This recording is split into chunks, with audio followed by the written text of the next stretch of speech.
What is up, everyone? My name is Sholtan, and today we're doing a review on Anthem. Now, I know I'm a little late to the party for the whole reviews and stuff, but I played the game on PS4, therefore I was unable to play on the 15th. I had to wait until the 22nd, and, you know, everybody knows my thoughts on that. It's total bullshit. I really think that EA and BioWare shot themselves in the foot with that whole release schedule. But again, they asked for it, they released it, they opened themselves to criticism. That being said, the product that I got was the product released on the 22nd with the day one patch, and that's how I'm gonna review the game, as the perspective of a PS4 player. So we're going to start off with what is Anthem. Anthem is a brand new looter shooter developed by BioWare and published by EA. I'm going to start off with saying that I'm a huge BioWare fan. I fell in love with the studio when I got my original Xbox when I was a kid, and I played KOTOR. That game opened up a whole new world of video games to me. I never really got into RPGs until KOTOR, and then, you know, seeing all the choices I could make and influencing the characters around me and my story and getting different endings, that was something I had never imagined was possible in a video game. And then I proceeded to, you know, play the Mass Effect trilogy and all the Dragon Age and Jade Empire. But that was old guard BioWare, right? Now we have, you know, the last game they released was Mass Effect Andromeda, which I couldn't even bring myself to finish. But, whatever. Okay, so, you know, it's a looter shooter. What does it have to offer that is actually different from, you know, Destiny and Warframe and all that? And really the thing that sets Anthem apart are the javelins. You have 4 javelins on release. You have the Ranger, Jack of all trades, the Colossus, the Tank, the Storm, the Mage, and the Interceptor, the Assassin. Now, every single one of these is completely different from one another. I'll get to that later. But for now, let's talk about where the game starts you off. So you have a cataclysm happening, which is called the Heart of Rage, and, you know, it's one of those, they call it a Shaper Storm. It's one of those things that just happens in the world of Bastion, you know, the universe that Anthem is set in. And I'm not going to get into spoiler territory, but things go south, and you fail. And then you are jumped 2 years into the future. The freelancers are now scattered. They've become common mercenaries who do odd jobs here and there. Your old team is God knows where, and you are now a simple duo with your Cypher, who is called Owen. Now I'm going to start off with saying that Owen actually impressed me. The fluidity of his movement, his expressions, the voice performance, and the voice performance is pretty solid all across the board. But Owen was a personal favorite of mine. He's the first character that you, well, he's not the first character that you see, but he's the first character that was like, man, like, this is nuts. This is crazy detail. I know that the side characters, like Zoe over here, aren't, you know, flat. They're not as animated thoroughly as the others, but that's to be expected. Any game would do that, and I know a lot of reviewers, they seem to focus on more the side characters. Like they'll show you the ones with the awkward animations instead of showing you the fluidity of when Owen moves, or Halleck, or Faye, which clearly are the highlights of this game. So we're gonna start off with Fort Tarsis, since Fort Tarsis seems to be main problem that everyone has with Anthem.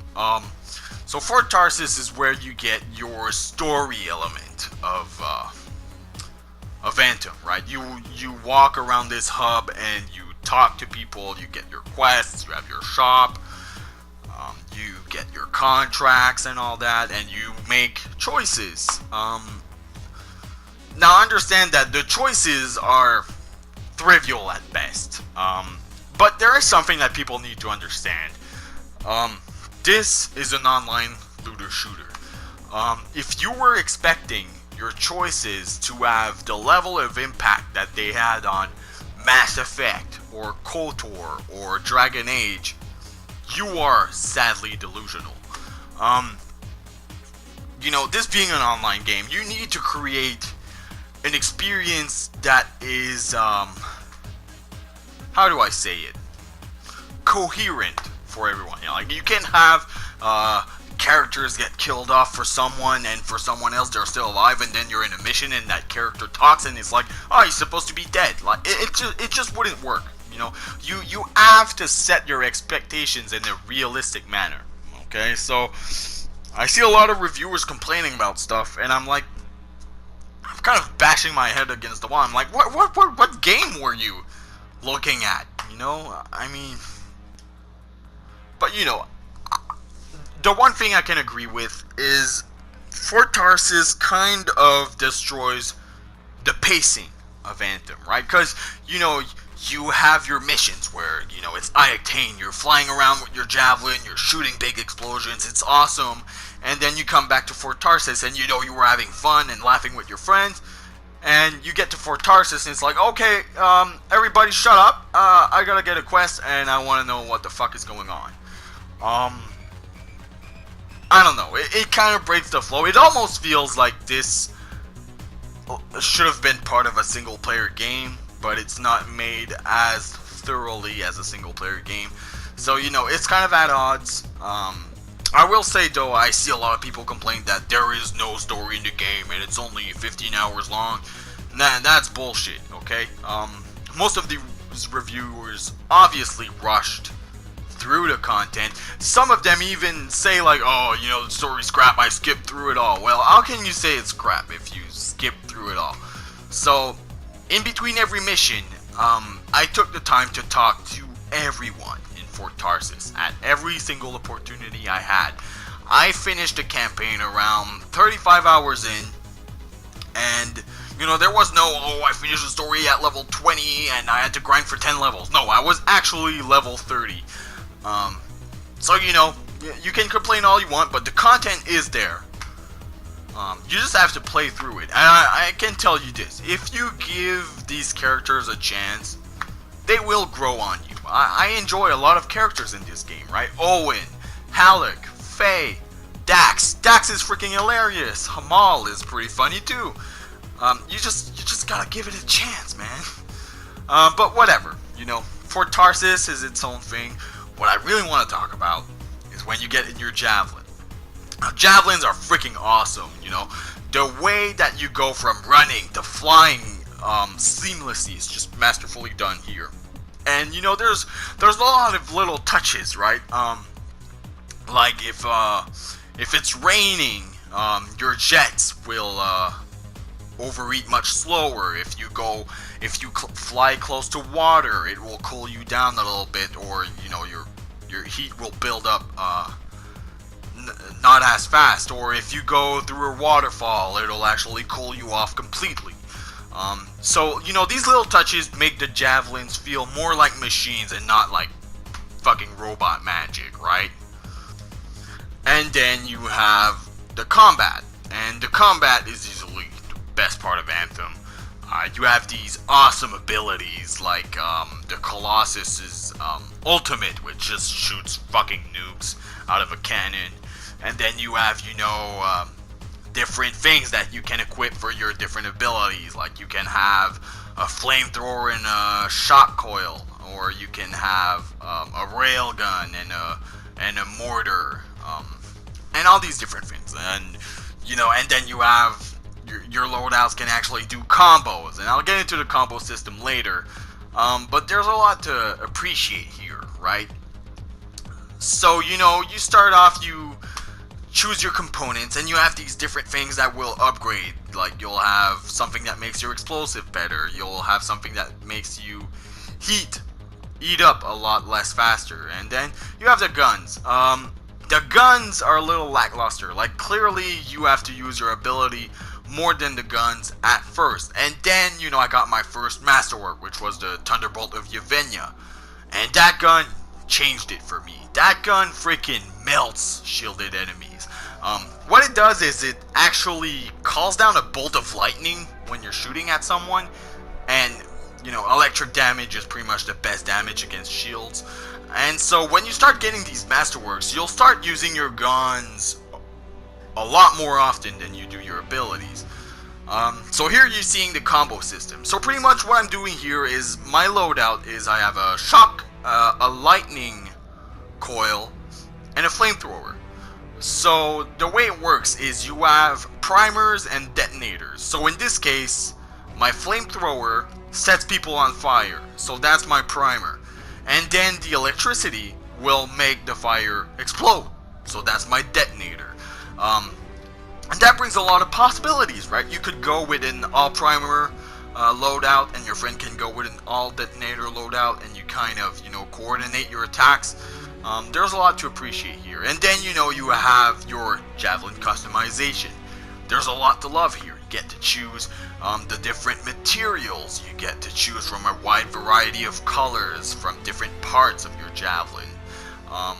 The one thing I will say is, when it comes to the actual armor, like changing your chest piece, changing your arms, this is really lackluster and kind of unacceptable on release, really. I know that there's, you have the shop, but even the skins that we see in the shop are not that great. Like, the one for the Colossus kind of feels like a slightly modified version of the OG skin for the Colossus.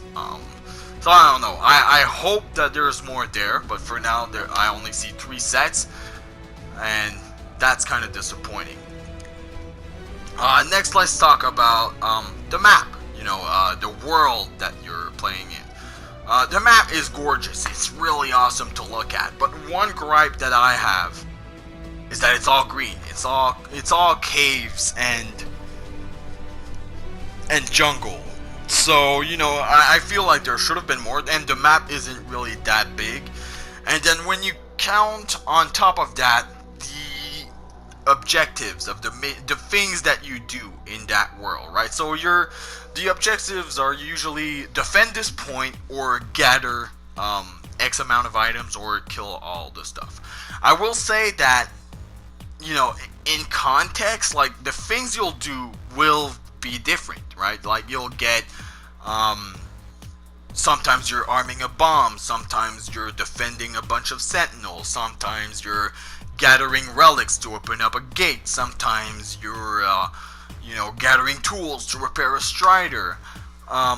So the context kind of makes it feel more varied, but at the core of it, you're just doing the same thing over and over again. But then you have certain puzzle sections, and yes, the puzzles are fairly simple, but I've never seen anyone complain about the hacking minigame in Warframe or the piss poor puzzles of Skyrim. So, like, at some point, what do you want, right? Like, I think they are competent, and they do provide a nice change of pace, and they actually bring hope to me for, potential raid content.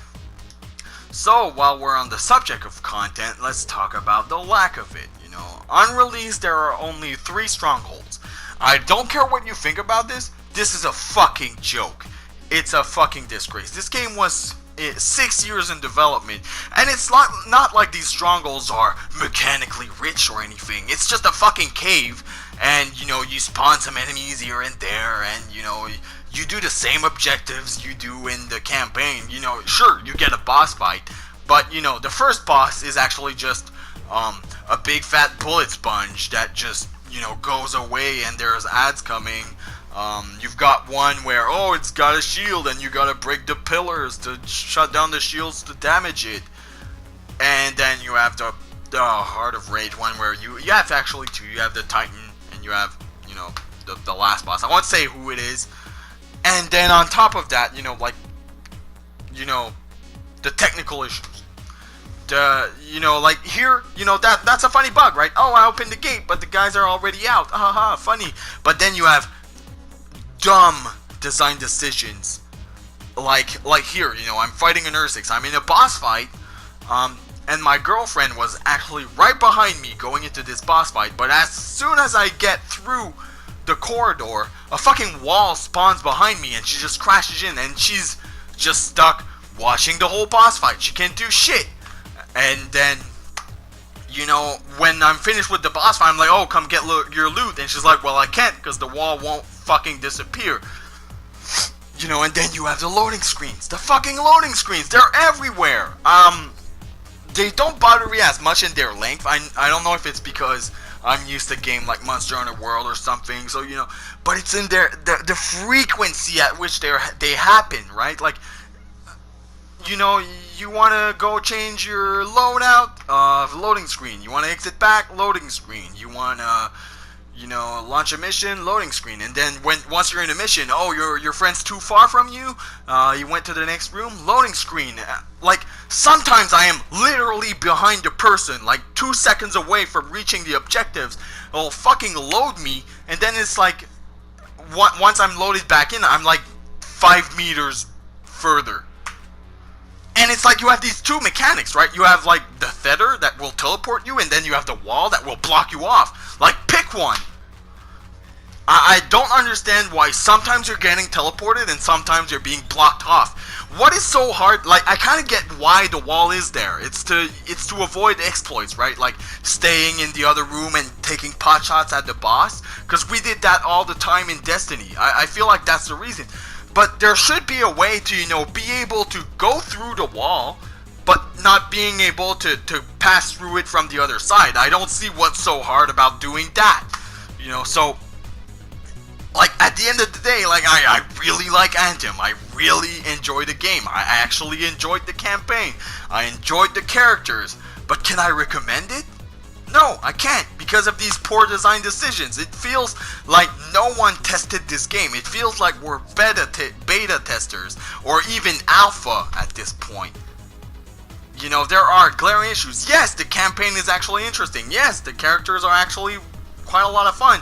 Yes, the javelins are fun. Yes, fighting is fun. But every time, you know, as much as I have fun, there's no getting away from these rage-inducing moments where all you're thinking to yourself is, how is this acceptable today? How did they think that the tether was a good idea? How did they think that the wall was a good idea? And it's like, did BioWare, you know, why is having only 3 strongholds a good idea? You know, they had the luxury of watching Destiny and 1 and 2 and The Division and even Warframe when it first came out make these mistakes. And they learned nothing from it. It's like they didn't even study their own fucking competition. It's amateur at best, and it feels like mediocrity was the bar here. You know, you go watch the E3 reveal, and you know, it'll tell you, oh, this is actual gameplay. That is bullshit! That wasn't no fucking gameplay in there! There is nothing that is shown in that E3 reveal that is actually in the game! And you know, as much as you can say, oh, well, you know, you can't expect this. You know what? BioWare and EA set the bar with that reveal. So they shot themselves in the foot. You don't have to defend them. So, you know, I was actually going to do a more positive review on Anthem, but then I got further and further into the game, and I got to the actual end game. And, like, as much as I love it, I can't recommend it. BioWare, you need to wake the fuck up. Fix your game, fix your issues, and I hope that your cataclysms that we have to wait for so long until we actually get them, when everybody initially thought, oh, we're gonna get Cataclysm in March, that's gonna be great, we're gonna get a new stronghold in March. That's not the case anymore. Go look at their roadmap. That roadmap is shit. I don't care about, you know, some of these events that, you know, it's like, oh, you get There Be Giants. You know what? Throughout the whole time that There Be Giants was on, I kept looking for these fucking giants. I could not find a single one. The other one, the Outlaw Outrage, I actually missed because I didn't play on that first week, right? The 15th. But all it is more outlaws spawning. Who gives a fuck? Outlaws are some of the worst enemies in the game right now, you know. And, you know, while we're on the subject, the enemy designs are boring. They're so basic, right? The Scar are like the most unique out of the whole, and, you know, when I look at them, I'm like, they kind of feel like a cheaper version of the Fallen from Destiny. That's how I feel when I look at them. The Scorpions are just bugs. It's like, yeah, cool, bug aliens, like we've never seen that before. The Dominion and the Outlaws, like, they almost feel like they're the same fucking faction at this point. You know, none of them feel actually original. There is not that many variety in their ranks. Like the Scar, right? Like they have the guy with the big shield, and they have, you know, the what are they? Like the elites, which have, you know, these fucking big ass shields that you bring down, and you keep shooting at them, and as soon as you have to reload, they have the whole shield just come back up, and it's like, oh my god. Like, it's not as bad when you're playing on hard, and I played through the whole game on hard, and, you know, then I jumped to GM1 as soon as I could. And, you know, initially I really liked GM1, like, oh cool, there's actual difficulty there, you know. Even hard had its moment where I was like, oh, okay, this is pretty challenging, this is cool.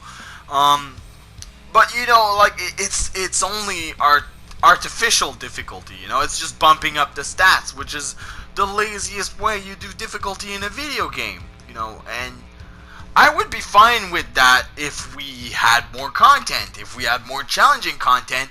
But like I said, we have to wait until May to get that challenging content, to get that raid-like experience. And, you know, once it comes out, are we actually gonna get that? Like, is that really what's gonna go on? Because right now there's nothing on Cataclysms. They put out nothing that will prove to us that content will actually be worth it. So, you know what, I'm just gonna end it here, because this is gonna go into an hour-long rant. But yeah, I was at first pleasantly surprised. This is pretty much how it went for me with Anthem. You know, I saw all the reviews. I was like, holy shit, people are actually shitting on this game. And I tried doing a more positive review, because I you know, as soon as I finished the campaign, I started working on my review. I was like, okay, this was pretty fun. And then, you know, the review was ready, and I just needed to, you know, keep editing and adding a few things here and there, and, you know, cutting some mistakes that were made during the recording. But then, you know, yesterday, while that was waiting, I was playing with my girlfriend and my best friend, and, you know, we just had a bunch of stupid issues. Like, I helped my friend do his tomb quest, and that reminded me how that quest was fucking bullshit, you know? I know that they fixed the problem with the heavy grind, and, you know, good on them for that, but it still doesn't make up for the fact that this quest is a fucking joke. Or, like, you do this grind, and then it's like, oh, you have to open the Tomb of the Legionnaires, and, you know, you open the door and you have a loading screen, and, you know, if I wouldn't have seen the reviews, like, to me that would have been a moment where, like, oh, maybe we're gonna get, like, a challenge. Like, you open the tomb and you get, like, this dungeon experience, and you have a boss fight at the end to, you know, finish passing the trial. Like, no, all you get is a small ass room with a coffin in the middle, and you open it and you get a little bit of loot, and that's it. And while we're speaking about it, while I did it with my friend, you know, me and my girlfriend had already done this quest a long time ago, since we were already playing in Grandmaster difficulty while he was doing it. So, you know, we jump in, we come help him out, and then we come with him inside the tomb, and when he opens it, my girlfriend gets a masterwork. And I was like, are you shitting me? Like, what kind of dumb thing is that? Like, you can actually... So, you know, if you want a new abuse to get your masterworks, go find someone that hasn't finished their tomb trials, and go with them and wait for them to open the coffin, and you'll get loot drops. My girlfriend got actually 2 masterworks out of the 4, and I got 1. And you know, the fact that this is actually possible in the game just shows how poorly designed this game actually is. So, you know, whatever. You know, the game is still fun to play, but I feel like the more and more I play it, and the more and more these issues keep slapping me in the face, the harder and harder it is to actually defend the game. Like I actually think this game is impossible to defend. You can say all you want about this game, you know, it's got a better story than any other looter shooter out there. You know, the gameplay is super fun, I won't deny that. The javelins are fucking awesome. The customization, you know, like, oh, you get a lot of customization options. Yeah, when it comes to color and materials, but when it comes to your actual armor, I spent the whole fucking game looking the same. Who does that in an RPG? Even BioWare didn't do that in their old games. Like, why? We even saw in their fucking live streams that there are more armors.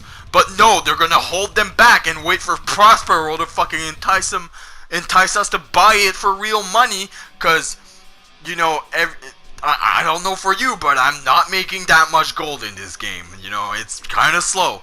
Like, I almost have enough right now to buy another set of armor when one that is actually worth it shows up. Cause the one that was available for Colossus, like, it's boring. That's a shitty skin. You're selling that basic ass skin for $8.50. Really? Oh wait, no, it's actually shards, and you can't buy $8.50 worth of shards.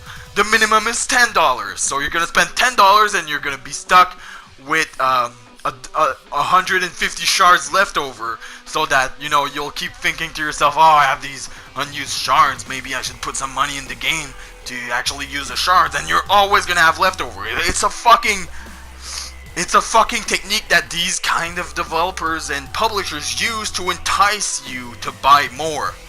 Well, you know what, BioWare and EA?